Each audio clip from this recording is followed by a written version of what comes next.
Hello everyone, welcome to Learnatronics. So in this tutorial we will cover anchor tag. So anchor tag को हम लोग hyperlink भी बोलते हैं। जो वेब पेज होता है वो मल्टीपल चीजों से मिलके बना होता है। उसमें टू टाइप के टेक्स्ट होते हैं, एक हाइपरलिंक टेक्स्ट होता है, एक नॉर्मल टेक्स्ट होता है। तो हाइपरलिंक्स वो लिंक्स होती हैं जिन पर क्लिक करने पर आप किसी दूसरी वेबसाइट पर या किसी दूसरे पेज पर जंप हो जाते हैं।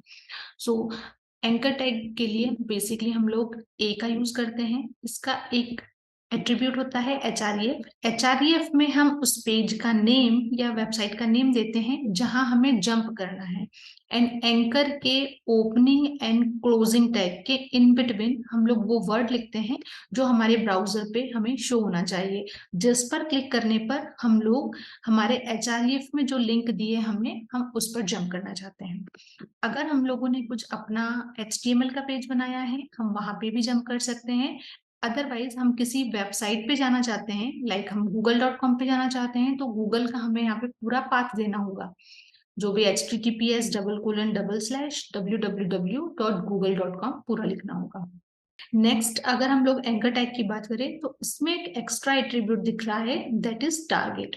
अगर हम लोग नॉर्मल टारगेट की बात करें तो इसकी जो डिफॉल्ट वैल्यू होती है वो होती है सेल्फ। मीन्स अगर आप कोई लिंक बनाते हैं एंड देन उस पर क्लिक करते हैं तो वो उसी टैब में ओपन होगा जिस टैब में आप ऑलरेडी वर्किंग है। बट हम उस टैब को छोड़कर किसी न्यू टैब में अपना न्यू पेज ओपन करना चाहते हैं, तो हमें टारगेट को चेंज करना होगा सेल्फ टू ब्लैंक।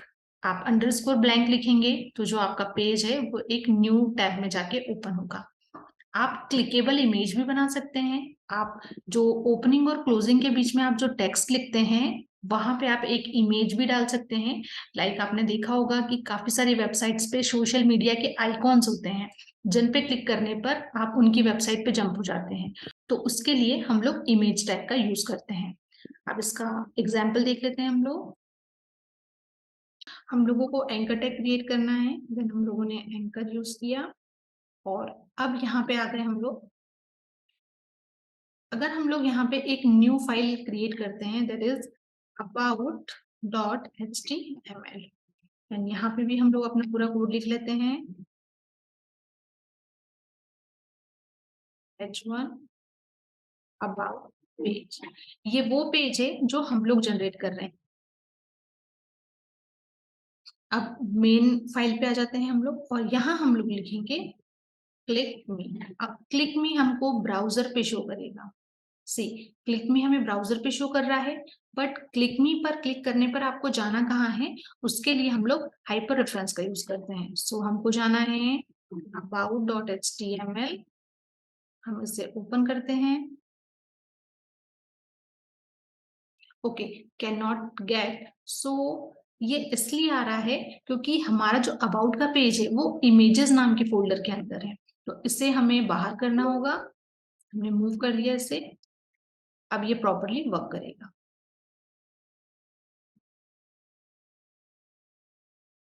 इसी टैब के अंदर ये about.html पेज ओपन हो गया है। हम चाहते हैं कि ये न्यू टैब में ओपन हो, सो हम लोग यहाँ पे यूज करेंगे टारगेट अंडरस्कोर ब्लैंक।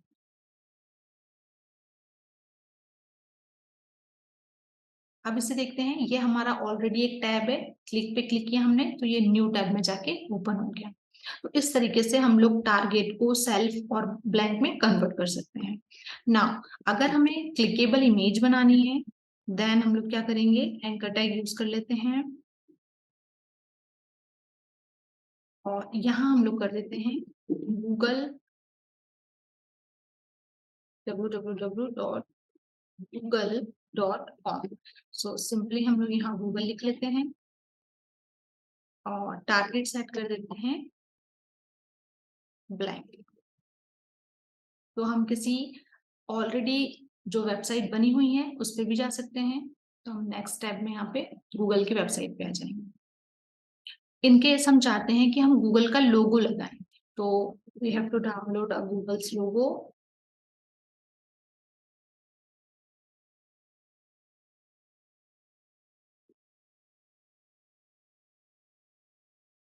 हम ये वाला लोगो डाउनलोड कर लेते हैं, सेव इमेजेस, ये उसी फोल्डर के अंदर होगा, इमेजेस नाम के फोल्डर के अंदर, और गूगल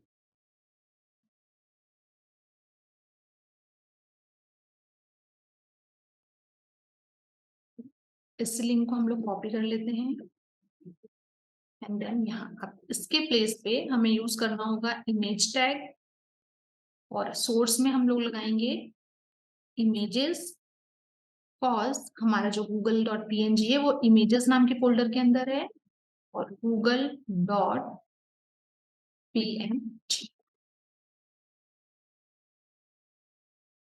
गूगल इमेज। अब इस इमेज का एक्चुअल साइज प्रेजेंट होगा, ये एक्चुअल साइज प्रेजेंट है, हम इस पर क्लिक करेंगे तो गूगल पे आ जाएंगे। अब इसको हमको और अच्छा बनाना है, सो हम लोग यहाँ पे यूज कर लेंगे height 30 px and width 30 px। इस टाइप से हम लोग सोशल मीडिया के काफी सारे आइकन का यूज करके एक पैलेट बना सकते हैं। सी, तो ये था एंकर टैग।